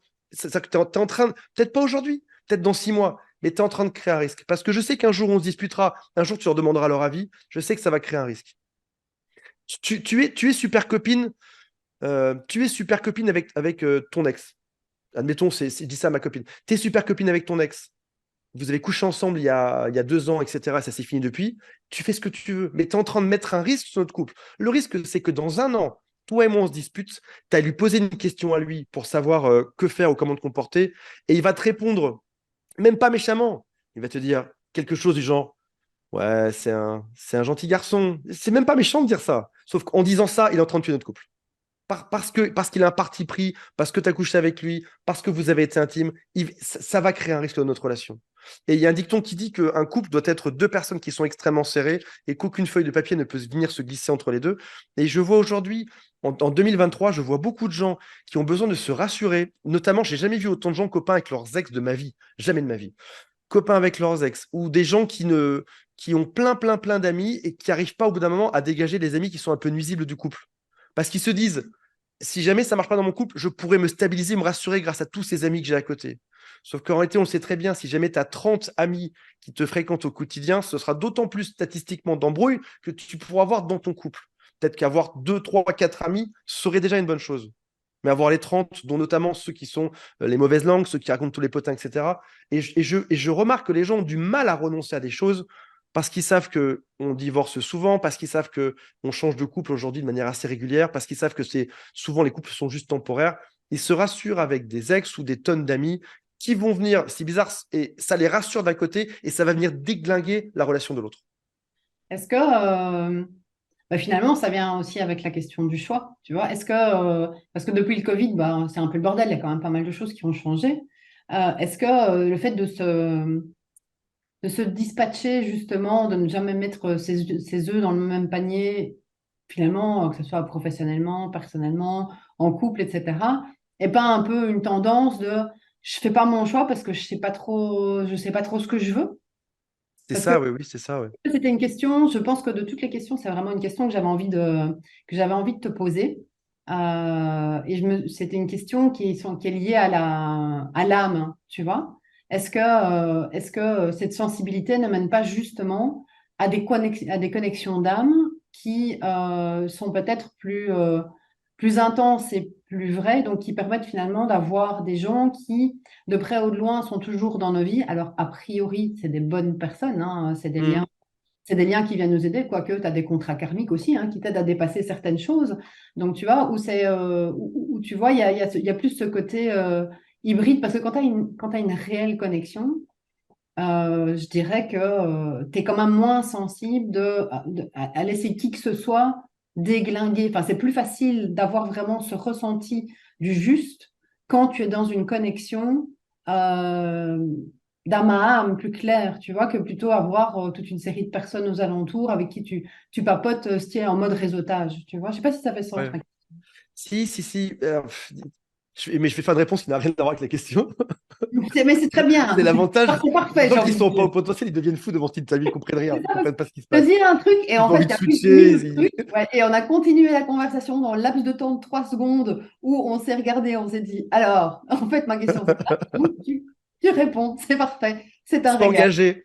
s'engager et réussir sa vie amoureuse nécessite du courage. Réellement, ça nécessite du courage et de l'engagement. Comme un roi qui irait conquérir un autre territoire, ça nécessite de savoir que ça va être compliqué, qu'il y aura des problèmes. Et on est dans un contexte aujourd'hui de vie, de crise économique, mondiale, de stress, de guerre dans tous les sens. Regarde un peu les actus, il y en a partout, quoi. Regarde l'actualité en Belgique d'hier soir, c'est atroce, quoi. On est dans un contexte compliqué où, bien évidemment, euh, si jamais si jamais tu veux conquérir un pays, mais que tu sais que tu vas perdre statistiquement, tu sais que ça va être compliqué. Si jamais tu es une équipe de foot, mais tu sais que tu as assez peu de chances de réussir ton match, tu vas garder toutes ces protections. Et ces mêmes protections pourront être ce qui va niquer ton couple au final. Je garde tous ses copains, même ses copains toxiques, c'est pas très grave. Je garde mes ex-copines, mes ex-copains dans le lot. Et même toxiques, j'ai besoin de me rassurer avec tout ça. Et c'est ce qui fait que ton couple va probablement s'empêcher de réussir quelque chose par la suite. Parce qu'on a besoin de se rassurer. Si jamais un jour la crise économique me tape de plein fouet, j'aurai des copains qui pourront peut-être m'héberger, etc. Donc je préfère les garder. Tu vois aussi des couples avec des hauts potentiels qui n'osent pas quitter une relation déglinguée et qui vont préférer utiliser leur cerveau en pyramide dans tous les sens pour réécrire l'histoire totalement de ce qui se passe en phase 2. Pour se dire, dans tous les cas, je suis avec quelqu'un et c'est mieux que rien. J'ai une cliente qui me disait, être amoureuse, même si c'est une relation qui est merdique, c'est déjà une chance d'être amoureuse. C'est bizarre, mais des fois, tu peux aussi t'accrocher à ça. J'ai déjà de la chance d'être amoureux ou d'être amoureuse de quelqu'un. Ok, c'est merdique, mais j'ai cette capacité à réinventer en tant que potentiel l'histoire pour me dire que finalement ça va. Je peux m'adapter à l'autre, je peux être exactement qui il veut, dans l'espoir qu'un jour il puisse progresser. Et puis tu dis, si moi, je peux m'adapter et progresser tout autant, peut-être que lui pourra le faire aussi un jour ou pas. Sauf qu'en fait, tu es en train de prendre le problème dans le mauvais sens. Si on se rappelle de la fille qui part au Club Med, tu auras probablement plus de chances d'être aimé si tu penses, si tu as un mode de pensée binaire, que si tu t'adaptes complètement à l'autre et que tu espères dans une espèce de fantasme ou d'illusion, de déni, que l'autre s'adapte à toi, ce qui n'arrivera probablement jamais. Après, ce que tu disais aussi, c'est que l'un des arguments, c'est la stabilité. Le fait d'avoir voilà, quelque chose de stable, alors qu'on est plutôt en mode cerf-volant à voler dans tous les sens. Hmm. Voilà, avoir quelqu'un qui tient la bobine, avoir un endroit où tu rentres le soir, avoir un cadre, avoir une famille, avoir des enfants à mettre au lit. Enfin, voilà, c'est parfois beaucoup plus simple, même si c'est le bordel, même si ça ne te nourrit pas sur plein d'autres choses, que de Tout à choisir, fait. de dire, écoute, voilà, je choisis autre chose, où toi-même, au potentiel, tu es le seul Hmm. responsable à te donner ton propre cadre, ce dans quoi tu excelles quand même rarement. Oui. Oui, oui, oui. Avoir une personne qui est stable est indéniablement est un point qui est vachement rassurant pour un potentiel. Vachement rassurant. Moi qui vais dans tous les sens, j'ai une personne qui est ancrée dans le sol, là. Même si elle est délirante, elle est ancrée dans le sol et je vais à peu près lui faire confiance. Le potentiel, c'est aussi le paradoxe du choix. Ça explique pourquoi est-ce que sur Tinder, on a autant de mal à... Pourquoi est-ce que plein de choix devraient nous rendre heureux, alors qu'au contraire, plus on a de choix, plus on est malheureux. Il y a tellement de choix que finalement, on ne sait plus quand s'arrêter, sur quel homme, sur quelle femme on doit bloquer, parce qu'on a plein de choix. Et un haut potentiel est une personne qui, dans sa tête, a plein de choix de vie. C'est des gens qui ont souvent des carrières. Le mec peut devenir pompier, astronaute, j'en sais rien, développeur informaticien, mais en 5 ans, en fait, il peut tout faire. Mais c'est ça qui Et est ce paradoxe compliqué. du choix rend malheureux et peut aussi nous perdre complètement. Mais surtout quand il n'y a pas d'étalon de valeur à l'intérieur qui permet de dire, OK, bah, je fais ça pour telle raison. Et donc, et ça, c'est vrai qu'on ne l'a pas abordé, mais la question du sens. Le fait de se dire à chaque fois, ben voilà, tout doit avoir du sens à chaque instant. Et donc, pompier, ça fait sens jusqu'au moment où ça fait plus sens. Ou Hmm. finalement, astrophysicien fait beaucoup plus sens jusqu'au moment où ça fait plus sens. Ou finalement, alors on va plutôt être danseur classique parce que là, ça fait beaucoup plus sens. Et donc, on Oui. arrive dans des trucs hybrides où Mais j'ai un copain qui me disait récemment, il me dit, Antoine, accepte que tu es stable dans ton instabilité. C'est-à-dire que tu as une instabilité qui est plutôt stable. C'est-à-dire que tu changes tout le temps, mais à peu près aux mêmes fréquences de métier, de relations. Ça va, tu es stable dans le fait d'être instable. ouais, t'as un cycle, hein, ouais, moi, tous les 10 mois, je revois mon business, quoi. J'ai fait le tour dans tous les sens et je choisis mes nouvelles aires de jeu qui relient toujours mes passions, mais qui investit différemment. J'ai besoin d'apprendre, besoin d'évoluer, besoin de découvrir, besoin d'entrer en relation. Enfin voilà. Et finalement, même je suis sûre que dans le pompier, astrophysicien et danseur classique, il y a des dénominateurs communs, hein. Même Tout si la à fait. personne parfois l'ignore, dans son ignorance, quand elle va voir au fond d'elle, mais il y a quand même des dénominateurs communs de pourquoi ça fait sens à tel moment et pourquoi ça la nourrit. Enfin, c'est quoi les trois dénominateurs dans ces carrières-là, quoi. Ouais. Se mettre quelques règles, par exemple, sur le couple, je pense que se mettre des règles, c'est déjà quelque part arrêter enfin, limiter les choix. Tu vois, on parlait de 5-6 règles qui sont simples. Déjà, en mettant ces règles en place pour un potentiel, je trouve qu'il y a quelque chose de rassurant. Je pourrais accepter ou faire tout ce qu'on veut sur Terre comme type de couple, comme type de relation, mais je mets quelques règles qui me permettent déjà de me limiter, de savoir que si je les applique, je serai plutôt heureux. Je réapprends à m'écouter au fond de moi, à savoir qui je suis. Ou peut-être même que pour la première fois de ma vie, je me pose la question de qu'est-ce que j'aime sur Terre. Peut-être que j'aime pas vivre dans une grande ville, peut-être que ce que j'aime, c'est vivre à la montagne, ou vivre à la plage, ou vivre dans un village quelque part perdu sur Terre. Parce qu'on a tous un ADN qui est différent et une sensibilité qui est différente à certains bruits. euh, et, et c'est retrouver, ouais, c'est finalement se rappeler de nos rêves d'enfant. C'est quelque chose d'assez compliqué. Je fais ça en ce moment, c'est très compliqué. Essayer de me rappeler quand j'étais enfant de ce que je voulais avoir comme vie, quels étaient mes rêves. Et en même temps, Parce c'est que, grisant et flippant parce que tu dois rechercher, inventer, créer, combler les trous et tu sais qu'en plus, tu as l'infini des possibles. ouais, Tu as tes rêves d'enfant et ce que tu voulais faire, et puis c'est retrouver derrière, ok, bah, c'est quoi un peu la grille de lecture par rapport à ce que je souhaitais, et comment je le transforme, parce que j'imagine que le lien, c'est de dire après, de ces rêves d'enfant, qu'est-ce que je retrouve aujourd'hui, qu'est-ce que je vis aujourd'hui, et oui. comment combler ma vie avec ces attentes et ces rêves d'enfant, pour que ça me remplisse plus, pour que ça m'amène plus vers la personne que finalement Que je suis j'étais. réellement. Ouais. C'est ça. Donc et en même temps, en même temps, c'est d'une page blanche, et en même temps, on sait qu'il y a des choses qui sont innées, acquises et qu'on a réprimées. Donc, c'est vraiment, tel un enquêteur, essayer Mm. de. Mais ce qui est compliqué, effectivement, tu le disais dans ta vidéo, c'est d'avoir quelqu'un, finalement, à côté de soi qui est témoin de ça et qui, lui, trois quarts du temps, ne comprend Je pas. comprends pas, oui. Je pense qu'il est aussi important, dans une autre règle, ce serait de baisser un peu la pression qu'on met sur le couple et de se trouver un thérapeute qui soit au potentiel. C'est très important. Parce que si ton thérapeute n'est pas au potentiel, tu sais déjà les 10 phrases qu'il va dire à l'avance. Et là, t'es pas bon. Et là, ça ne matche pas. Se trouver un psy ou n'importe un thérapeute ou qui soit un coach qui soit au potentiel pour avancer dessus. C'est ce qui fait que tu vas mettre un peu moins de pression sur ton couple parce que plutôt que de poser ces 1000 questions la seconde à ton partenaire, tu vas les poser à quelqu'un d'autre qui saura te guider ou te faire une bonne introspection sur toi-même et te trouver tes réponses. Et ton couple sera beaucoup plus léger du coup. Ah bah, on en discutait justement, c'est vraiment ce côté, essayer de trouver, parce que tu disais un thérapeute qui connaît les aspects, et c'est vrai qu'on a un fonctionnement qui est très spécifique, où on dit, mais, enfin, et que ça soit en formation, que ça soit un thérapeute, peu importe la personne qui est devant nous, c'est qu'en général, on anticipe, on a déjà fait 1000 fois le tour de la question pendant que lui aborde la deuxième question, et quand on est effectivement au côté thérapeute, etc., il y a ce côté surprise, il y a ce côté savoir, ben, je pense que le meilleur exemple, c'est celui qui vient de nous arriver il y a 5-10 minutes, tu vois, où j'ai posé une question et où tu sais derrière ce que j'ai posé, ce que j'ai demandé. Et donc, voilà, tu comprends, tu réponds. Et en fait, quelqu'un qui écoute se dira, mais ça n'est pas du tout ce que la madame a demandé. Mais C'est si, en ça. fait, complètement. C'est ça. Et donc, c'est à ça qu'on reconnaît vraiment des thérapeutes qui ont, je dirais, de la bouteille et qui sont talentueux et qui permettent où tu te dis, OK, dans le bordel que moi je me mets, il va voir en fait le pattern derrière et comprendre ce que j'essaye de dire ou de voir derrière, derrière la diarrhée verbale que je viens de lui balancer, quoi. Et le pire, la pire chose qui puisse arriver à un potentiel, c'est d'aller voir un thérapeute qui ne soit pas au potentiel, qui te pose des questions comme par exemple, qu'en pensez-vous, qu'avez-vous ressenti, quelles sont vos idées. T'as déjà trop d'idées en fait. Ce que tu veux, c'est une personne qui te réduise tes idées. Pour la plupart, je sais rien contre les normaux pensants.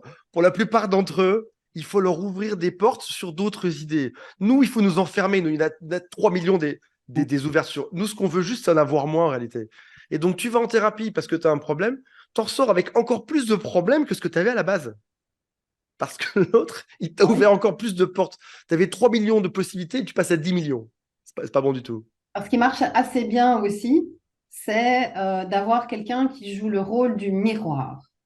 faut juste qu'ils comprennent un minimum ce que tu racontes, mais avoir quelqu'un devant à qui tu expliques tout ce que tu veux expliquer. Et en fait, en le disant, en le sortant, tu vois clair dans ce que tu veux faire parce que tu parles à quelqu'un et souvent ce quelqu'un vient avec des questions qui sont un peu à côté. Hmm. Mais en voyant les questions effectivement des normopensants, tu fais ah ouais, attends, reprenons.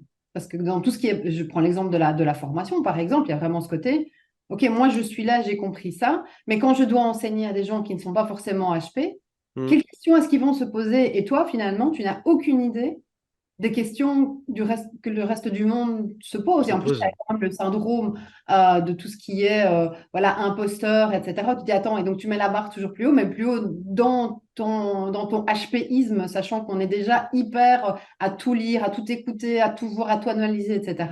On arrive à un gap comme ça où finalement, en formation, tu t'adresses à des gens qui te regardent avec des yeux comme des soucoupes en disant, Madame, je ne comprends rien à ce que vous dites. Et donc d'avoir quelqu'un en face de toi qui fait le miroir et qui pose des questions qui sont parfois des questions, qui sont souvent des questions simples, mais que toi, dans ton esprit un peu torturé ou pointu ou C'est vrai. perfectionniste, n'est-ce pas, puisqu'on en parlait, tu es à 1000 pas plus loin, tant et si bien que tu ne sais plus descendre l'échelle pour réexpliquer le chemin que tu as C'est fait. vrai, tout à fait. Ouais. Et on est même dur à, dans un autre registre, on est même dur à être Ah oui, oui. c'est marrant parce que d'un côté, on s'adapte beaucoup à tous ceux qui sont autour de nous, d'un autre côté, on peut être dur parfois à bouger dans nos positions. Je pense que j'ai une vision du couple ou de la vie ou de mon travail, mais j'ai tellement pensé, j'ai tellement ruminé la chose, j'ai tellement pris de choses qui convergeaient vers un endroit que mon avis vient de 1000 choses que j'ai observées. Donc je pense ça. Vas-y pour faire changer quelqu'un de position par rapport à un sujet. Non, tu le disais dans ta vidéo, tu vois, tu peux très bien être convaincu d'un truc le matin, et là, tu as effectivement pensé Ou et vu l'inverse, ouais. quelque chose, et à un moment donné, tu fais, OK, c'est ça. Et puis, by the way, dans l'après-midi, tu écoutes un podcast qui te fait entrevoir quelque chose que tu n'avais pas pris en compte Hmm. et qui rabat les cartes, en fait. Ouais. Et donc, l'après-midi, et c'est ce que tu disais, c'est hyper déroutant parce que tu arrives près de ton conjoint ou ta copine et tu fais, alors, j'ai réfléchi. Donc, la discussion de ce matin. Oui, donc, pas tout à fait, en fait. C'est ça, ouais. Ça vient remettre en cause tout ce que tu sais, ouais. Ouais, mais c'est fatigant, mais c'est l'impression générale, la pensée générale du haut potentiel, c'est très bien juste que ça s'arrête. T'aimerais que ça s'arrête de réfléchir.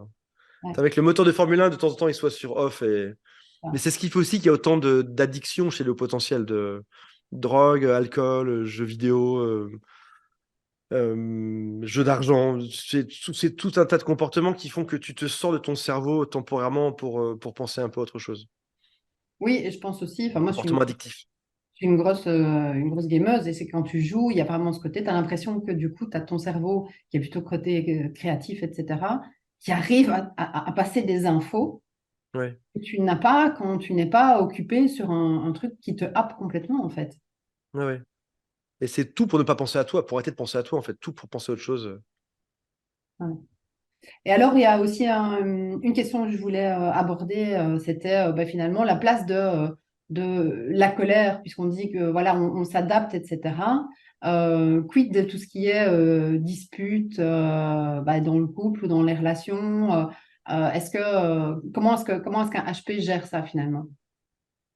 Et il y a une phrase que j'aime bien, mais peu de gens pensent que j'ai raison là-dessus. Cette phrase n'est pas de moi. Il me semble que c'est un dicton japonais qui dit lorsqu'on est en colère, c'est qu'on n'a pas compris. Et je trouve ça vraiment plutôt juste, mais j'ai plein de gens à qui j'en parle qui me disent non, non, j'ai plein de contre-exemples pour te prouver qu'on peut avoir compris, etc. Euh, Il y a la, quoi, on est des gentils, des gentils garçons, des gentilles filles, et c'est vrai qu'on peut nous faire tourner en bourrique, profiter de nous, mais allègrement, financièrement, amoureusement, émotionnellement, dans notre temps, vraiment profiter de nous. Et à un moment donné, tu peux découvrir qu'il y a une forme de supercherie de l'autre. L'autre t'a utilisé, l'autre a profité de toi, l'autre t'a trompé, etc. Et t'as une colère qui est en réalité un sentiment de trahison. Je me suis fait trahir dans l'amour que je t'ai donné. Je me suis fait trahir dans le fait de penser que tu étais une belle personne. Et c'est quelque chose qui fait mal et c'est quelque chose qui est très fréquent. Et le sentiment d'injustice ou de trahison, c'est quelque chose qui est fort, c'est aussi quelque chose qui peut créer des guerres. Regarde un peu en Israël, ce qui se passe, c'est le sentiment d'injustice. Le terrain devrait nous appartenir. pensée par l'un, les autres pensent que le terrain leur appartient. Le sentiment d'injustice qui déclenche des guerres incroyables sur Terre. Et je pense que le potentiel peut avoir de manière régulière ce sentiment d'injustice. Il a tout fait pour s'adapter à l'autre, il a tout fait pour être exactement celui qu'on attendait qu'il soit dans un couple, homme ou femme, hein. Et à un moment donné, il se rend compte que l'autre en face n'avait pas un sentiment n'avait pas une idée qui était louable, n'avait pas une envie saine de créer quelque chose. On est juste utilisé comme des objets ou comme un pourvoyeur de fonds, d'argent, d'amour, de bienveillance, tu vois, dans la vie de l'autre. Et je pense qu'on est des proies assez faciles à berner, bizarrement. On est censé être au potentiel. Parfois on est pas si au potentiel. On n'arrive pas tant à voir Ben, on que a un ça, l'arnaque côté de la part de l'autre. ridicule, hein. Enfin, voilà, tu te disais, tu as l'impression de vivre avec, vivre avec un enfant, quoi. Enfin, il y a un côté Hmm. euh, très crédule. Donc, et donc, Oui, oui, il y a une naïveté, mais moi j'ai eu longtemps, peut-être que j'ai encore un peu une forme de naïveté amoureuse, espèce de vision enfantine de l'amour. On devrait s'aimer pour toute la vie, se respecter, blablabla. T'arrives dans un monde qui n'a rien à voir avec ça. Rien à voir avec ça. Et donc oui, et ça peut déclencher des colères du fait que mais peut-être même des colères qui sont un peu naïves, comme un enfant pour en avoir un, en Mhm. avoir une. Tu t'énerves, d'un coup tu te rappelles que tu es quand même amoureux de l'autre et tu reviens et t'arrives pas à comprendre que tu es en train de dégrader la relation en étant comme ça. Et oui, bien sûr, heureusement qu'on s'énerve, bien sûr, on est des humains là-dedans. Et après, quand on considère la colère, enfin, dans l'exemple quand tu viens de donner, c'est parce que tu as donné plus que ce qui était juste pour toi, que tu t'es Ouais. attendu à avoir un retour. Et donc l'injustice ce sentiment d'injustice vient du fait que tu as tout construit au final dans ta tête, que tu t'es dit, bah, si je fais ça, et même si tu l'as pas fait pour recevoir, mais tu trouvais juste que dans la position de l'autre, voilà ce qui se passe, et qu'au final, ça soit pas fait, ça soit répété, etc. Et donc, même si c'est abusé de nous, du temps, etc., effectivement, on donne tout ce qu'on peut donner. Mais à un moment donné, est-ce que c'est juste de donner tout ce qu'on peut donner? Et donc, le retour de manivelle, mais par contre, ça apprend à mettre, en tout cas, dans mon cas, ça m'a appris à savoir dire non, à mettre des limites C'est et à passer en essentiel. mode binaire. Et ça, honnêtement, en termes thérapeutiques, il n'y a que la douleur qui peut t'amener à ce switch si puissant, sachant d'où on vient finalement, qui est un côté, Mhm. je ne suis là finalement que pour donner et plaire, puisque visiblement, tout ce que je suis à la base ne convient pas. Tout ce que je suis, tout ce que je fais, tout ce que je pense. Un exemple classique, vraiment extrêmement classique. Je pense que si les potentiels qui nous regardent vont se reconnaître là-dedans. Tu arrives dans une relation et tu t'adaptes à l'autre. T'es prêt à tout pour que ça marche. On reste des bisounours en amour, hein, Mm. naïfs comme des enfants. On est prêt à tout pour que ça marche, on est prêt à tous les sacrifices, on est prêt à sacrifier tous nos bateaux derrière, on est prêt à tout couler pour que ça Tout fonctionne. couler, tout On est couler. prêt à abandonner nos amis, souvent. On est prêt à changer de lieu, à venir habiter chez l'autre, ou en tout cas à quitter notre endroit pour l'autre. On est prêt à donner financièrement tout ce qu'on peut dans l'équation. On est prêt à s'adapter complètement au rythme de vie de l'autre. Mais déjà, rien que ça, c'est déjà ce qui revient à complètement s'oublier pour une espèce de promesse d'amour enfantine où c'est la bonne personne, donc du coup, je dois te le donner. Avec des histoires parfois de divorce à 35 millions, des choses gigantesques.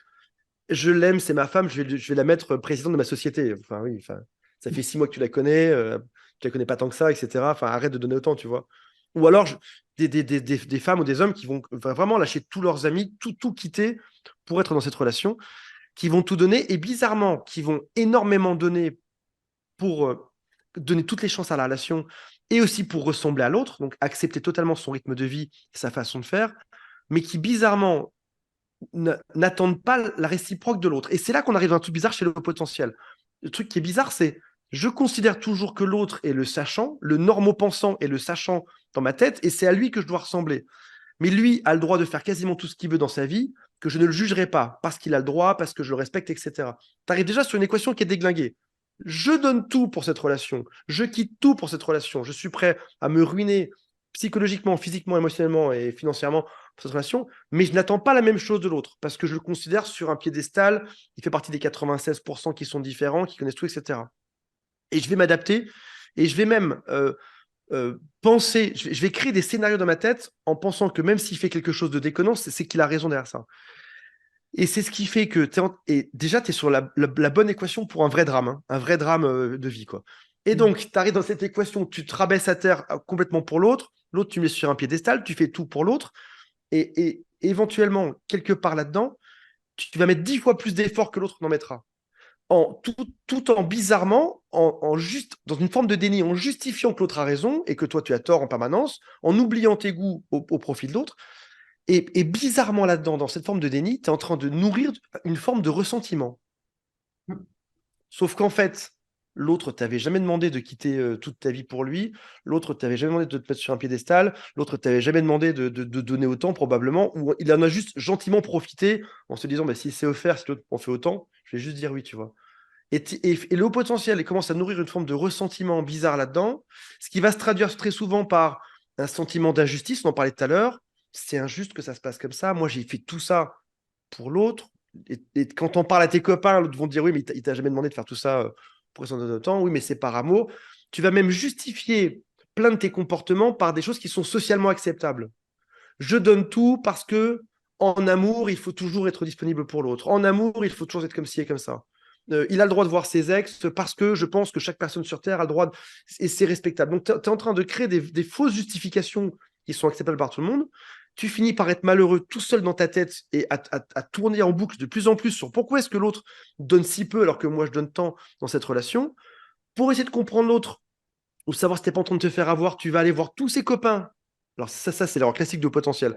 Tu vas aller voir tous ses copains, tu vas voir sa famille pour poser 1000 questions sur l'autre. Et donc là, déjà, tu es en train de dégrader la relation parce que tu donnes la possibilité à plein de gens d'avoir accès à votre histoire et tu es en train de laver ton linge sale à l'extérieur plutôt que de faire ça dans l'intimité. Tout le monde s'en mêle et ça finit par exploser. Et comme en plus tu es hypersensible souvent, tu finis blessé dans ton coin à tout abandonner et à te dire que tu t'es fait avoir. Sauf qu'en réalité, tu as raison. Si déjà à la base, tu avais démarré par le fait de simplement savoir dire non de temps en temps, de ne pas tout donner pour l'autre ou de rester sur tes valeurs, que tu ne serais pas arrivé dans ce genre d'équation. Ça te rappelle des choses, ce genre de schéma ou pas? Ah, mais à fond les ballons. Et ce qui est passionnant, c'est de se dire, en fait, c'est branlant à la base, parce qu'en fait, tu le fais parce que tu n'es pas complet. Et C'est je reviens ça, avec ouais. cette histoire de complétude. Si tu ne vois pas l'autre comme donne-moi de la valeur, de la reconnaissance, le droit de vivre quelque part, légitime mon existence, parce que c'est ça, en fait. Mhm. Et je te paye et je donne tout pour que tu légitimes mon C'est ça. existence. Et si à la base, c'était parti en disant, ben, je fais ce taf, j'en bave, mais je le fais, et je me rends compte que je suis une personne entière, et voilà comment je me définis, voilà comment je suis, même si je sais que ça change 20 000 fois par jour, et je suis gentille, euh, ça, c'est mes plus petits communs dénominateurs, c'est ma base, et c'est ce qui me permet d'avoir un équilibre. Voilà les outils que j'utilise, voilà le train de vie dont j'ai besoin, voilà le silence dont j'ai besoin, voilà les moments de solitude dont j'ai besoin, voilà les échanges dont j'ai besoin. Et ça c'est ma recette de base pour être bien. Et parce Mhm. que parce que je la connais, ça veut dire que toute personne peut amener du sel, du poivre, faire une variante de ces éléments, créer quelque chose avec ces différents éléments ensemble. Mais j'ai toujours mon kit de base qui me permet d'être bien, indépendamment des personnes que je croise. Et le Mhm. schéma que tu as dit, tu l'as mis dans le couple, mais tu peux la mettre dans le Dans professionnel, n'importe quel, tu dans le peux le mettre dans travail, bien n'importe sûr, quelle en amitié. situation. Je te donne tout, je fais et on partage les revenus. Et voilà, et le gars qui met sa femme à la tête de son entreprise après 6 mois, c'est complètement. Et c'est d'une logique absolument déconcertante. Quand on le fait, c'est la chose à faire. Donner, tout changer, parce que c'est toujours ce qu'on a fait. Et finalement, on part d'un mauvais postulat, en fait. Une fois que tu as répété ça plein de fois dans ta vie, ce genre de schéma, plein de fois, tu te rends compte que tu te dis c'est pas possible. Au bout d'un moment, au début, tu accuses l'autre, hein, c'est toujours le plus simple, hein. Le problème, c'est l'autre. C'était C'est un ce qu'on mauvais dit, hein. garçon, Une c'était une mauvaise fois, fille. shame on you. 2 fois et plus, c'est shame on me, hein. Exactement. Au bout d'un moment, tu te remets en question. Et là, tu arrives dans l'étape 2 de tout ceci. Accroche-toi bien. L'étape 2, c'est de Ah, comprendre ça, que c'était la une, hein, les gars. C'était tout ça, la c'était l'étape une. 1, mais que tu peux répéter toute une vie au passage, toute une vie. Ouais, Parce que on parle, il y a une récurrence là-dedans, mais la récurrence, admettons que chacun de tes couples dure 10 ans, que ça peut mettre finalement 30 ans avant que tu commences à réaliser que le problème, c'est ouais. toujours toi là-dedans, hein. L'étape 2, c'est de comprendre que tu dois savoir t'imposer, tu dois trouver ton bonheur seul, tu dois moins t'adapter aux autres, tu dois savoir dire non, tu dois savoir retrouver qui tu es, que tu peux aussi trouver du bonheur tout seul là-dedans sans avoir un modèle de quelqu'un d'autre, mais qui est un nouveau monde qui est vachement déconcertant. Parce que depuis que tu as 4 ans ou 3 ans, tu es habitué à autre chose.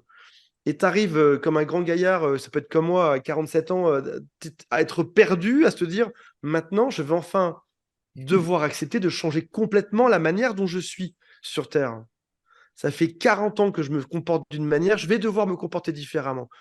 Dans un monde où parfois, c'était plus simple d'être un doux rêveur qui donnait tout avant, ou une douce rêveuse Et tu sais ce qu'on dit, hein, connement les donnait tout à l'autre. ignorants, hein, pour le coup. C'est vraiment, enfin, voilà, dans ce que tu dis, c'est pas juste te dire, je vais devoir quelque part être moi, c'est que tu dois rabattre absolument la définition de tout ce que tu vis et de tout ce que tu es en partant from scratch, en disant c'est quoi la vie que j'ai envie de mener.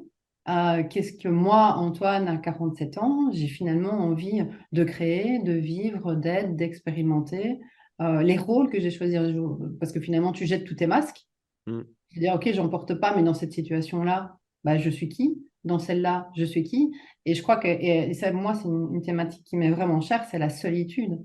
Et c'est pour ça que je parle tellement de complétude, parce qu'en fait, tu es dans une telle solitude quand tu choisis ce chemin-là, quand tu sors effectivement du gentil, je donne tout, et Ouais, ouais. légitimer mon existence, et est-ce que je peux respirer, s'il vous plaît, aujourd'hui? Il y a, il y a ce choix de dire, fuck. Je mets mes propres limites, qu'est-ce qui est juste pour moi? Et en se dessinant, comme tu l'as très bien dit, on fait partie, c'est entre 2,3 et 4%, il y a peu de chances qu'on arrive à se créer un monde de personnes voilà, qui soutiennent, qui comprennent, qui permettent d'échanger, de grandir. Or, c'est quand même comme ça qu'on se définit. Et souvent, dans les communautés de HP hypersensibles, etc., ces communautés se créent parce que les personnes sont en souffrance. Oui, Donc finalement, dans ces communautés, ben oui, on va peut-être comprendre, mais est-ce qu'on a envie d'être avec des gens qui partagent beaucoup de leurs problèmes tout le temps? Moi, en tout cas, je suis plutôt bright side of life, donc j'aime bien les blagues.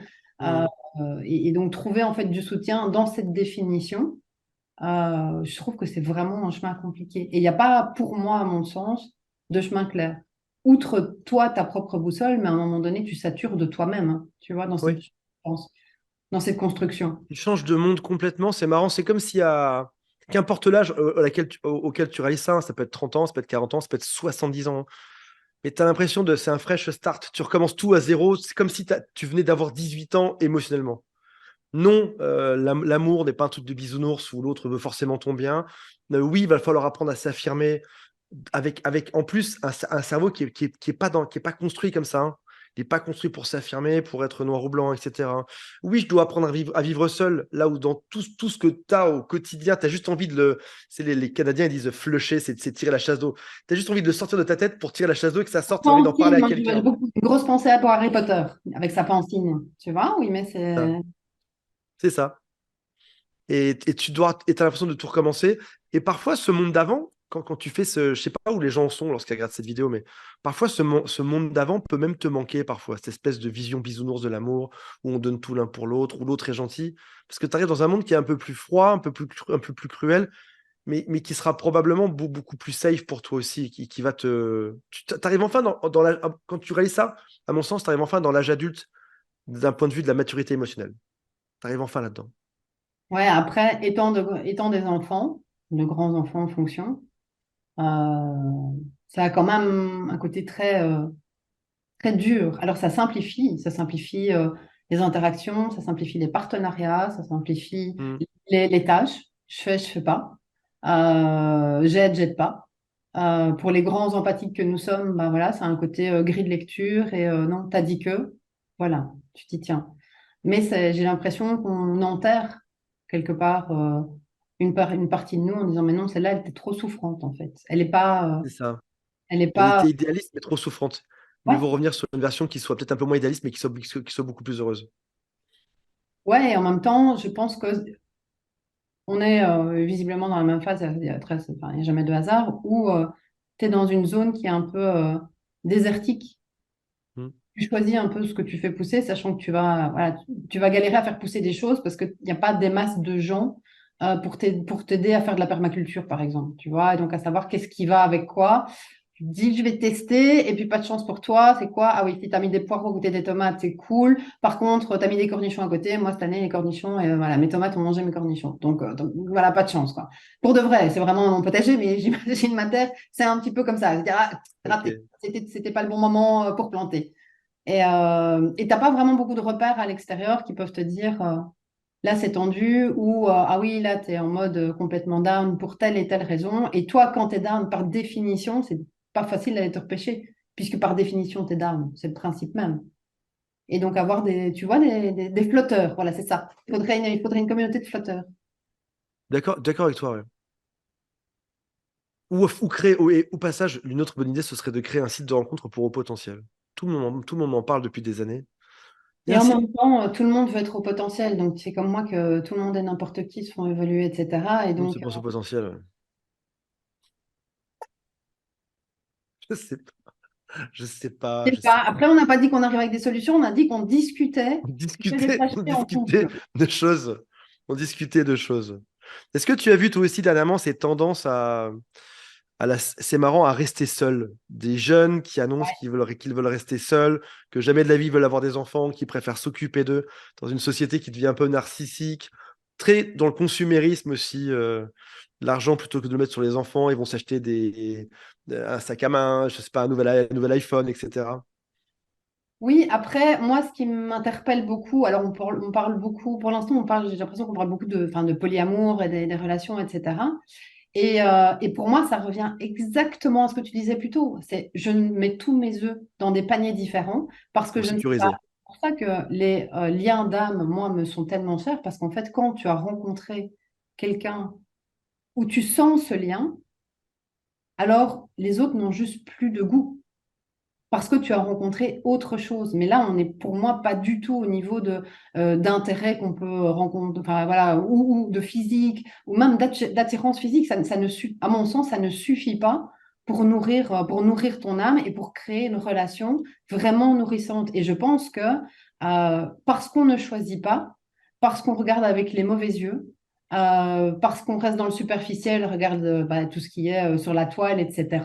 C'est très tendance d'être Idémar, enfin voilà, tu oublies en fait la profondeur. La profondeur engendre le questionnement, et by the way, le questionnement souvent engendre la souffrance. Donc en même temps, peut-on blâmer Hmm. la superficialité? Et je ne dis pas du tout ça comme un jugement, d'ailleurs je ne juge rien. Moi, je pose des questions, mais je ne juge rien. Engendre finalement bah, des relations superficielles. Et comme tout, bah, il faut manger plus pour que tu sois rempli et que ça te goûte. Mais au final, ça ne te nourrit pas. Tu peux manger autant que tu veux. Ça va assouvir tes besoins. Voilà, tu vas avoir les papillons parce que tu vas échanger. Ça va être sympa. Mais tel un chasseur ou une chasseuse, une fois que c'est fait et que tu t'installes dans une certaine routine, là où tu peux vraiment goûter, avoir du plaisir quand tu partages quelque chose de plus avec quelqu'un où c'est pas juste un échange, c'est tu partages des émotions, des tranches de vie, d'être là pour l'autre, quel que soit le moment. Enfin, pour moi, en tout cas, il y a cette idée de ce qu'est le couple qui a été complètement, bah, comme tu l'as dit, en fait, c'est à force de faire tellement d'efforts pour l'autre, on a Hmm. eu des modèles de couple où les gens se retrouvent à la crise de la quarantaine, cinquantaine, où c'est ah ben maintenant je pense à moi et hop, je délaisse complètement les enfants. Ouais. Et avec le Covid, ça a eu le double effet qui se coule. Je crois qu'il y a un truc qu'on a vu passer, c'était ah, je suis descendue, j'ai vu la famille, ils ont l'air sympas. Et donc, tu as récupéré finalement ta famille, tu as fait connaissance avec elle pour certains, parce que tu as tellement travaillé dans ta vie qu'en fait, tu as dû faire des choix, hein. C'est l'exemple que tu donnais tout à l'heure. Tu dis, mais mince, est-ce que j'ai foiré ce que j'ai créé? Parce que faire des enfants pour ne pas les voir, quel est l'intérêt? Bien Euh, sûr. Et donc, enfin voilà, je trouve que pour moi, ça va vraiment, c'est exactement, ça regroupe, en fait, c'est une question qui regroupe tous les exemples que tu as donnés, qui est vraiment le côté, on met tous ses œufs dans le même panier, on ne choisit pas vraiment, mais en même temps, en ne choisissant pas, on ne choisit pas l'intensité, on ne choisit pas de se nourrir. Et à mon sens, je m'intéresse beaucoup au karma, on ne choisit pas non plus de réaliser son karma, parce qu'en fait, on chipote dans Totalement tout d'accord. et on s'investit dans rien. Or, il y a qu'en s'investissant et donc en ayant mal, parce que la vie, ça pique un peu, qu'on apprend, qu'on dépasse, qu'on évolue. Voilà, ça c'est. Il devrait y avoir mais pour moi, il devrait y avoir des cours là-dessus aux jeunes pour leur expliquer en quoi leur cerveau est différent, en quoi comment fonctionnent les relations humaines, quels sont les risques de se mettre en couple avec la mauvaise personne, d'avoir un enfant avec la mauvaise personne, de pas savoir respecter. ses envies, de ne pas savoir s'écouter. Ce serait bien plus utile d'avoir ça que de la trigonométrie avec une équerre et je ne sais pas quoi d'autre. Et Ah ouais, pour je pense, racine carrée de pi. mais en fait, tu sais, quand on voit, j'avais cette info-là, c'est que les jeunes en Angleterre, leur première source d'info, c'est TikTok. Mm. Et je trouve que voilà, est-ce qu'on ne devrait pas rendre obligatoire des vidéos TikTok expliquant ce genre de choses, tu vois? Oui, Ils ont un peu la base et en même temps, là, bon, là, on va pas rentrer dans de la politique, mais je pense que c'est beaucoup plus facile de manipuler un peuple qui n'est pas conscient ou qui évite les questions existentielles. ouais. Donc, a-t-on intérêt d'amener de la profondeur.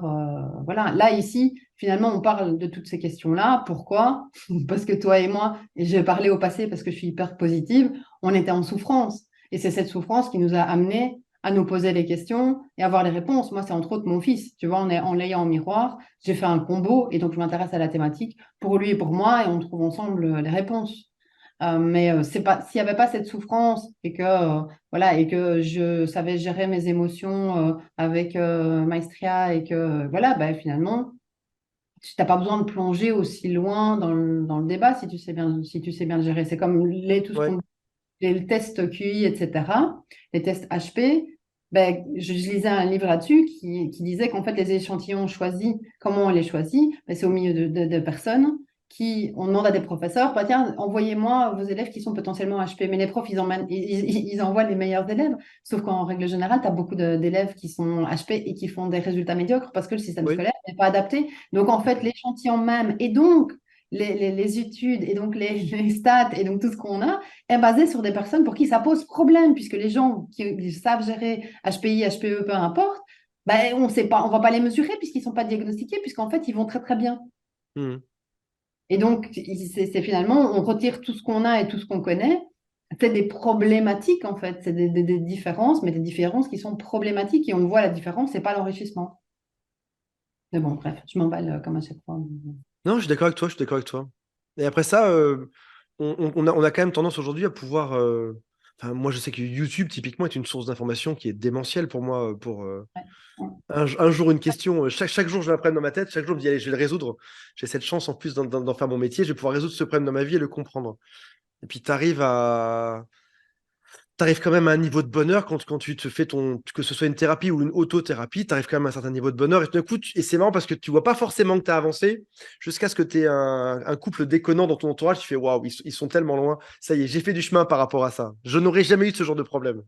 Oui, c'est ça. Et en même temps, moi, tu vois le gap et tu fais ouf, ça va être compliqué voilà, de discuter, mais en même temps, bah, tu fais tes pas un à un en apprenant. Et là, c'est vraiment la question. Tu dis, ah ben tiens, j'ai de la chance, je vais pouvoir avancer, etc. Mais c'est parce que tu te poses des questions et que tu sais quoi rechercher. Parce que YouTube, comme n'importe quelle source d'information, je me passionne pour la physique quantique. Quelque part, c'est à pleurer. Parce qu'il y a tellement de choses à découvrir que tu te dis, vrai, par quoi est-ce que je vais commencer? Dans Hmm. ma playlist à regarder plus tard, j'ai à ce jour 184 vidéos et j'ai fait le grand ménage il y Ouais. a 3 mois, tu vois. Mais parce que tu as plein de thématiques voilà, les trous noirs, qui passent, voilà, qui passent dans tous les sens et ils sont tous plus intéressants les uns que les autres. Hmm. Donc, eh bien, est-ce que tu aurais un petit message, un petit conseil pour tous les HP ou parents d'ados, d'enfants ou qui connaissent tata, tonton, amis, qui se sentiraient différents et où ils auraient retrouvé quelques-uns des patterns qu'ils ont déjà rencontrés? Est-ce que tu aurais un conseil à leur donner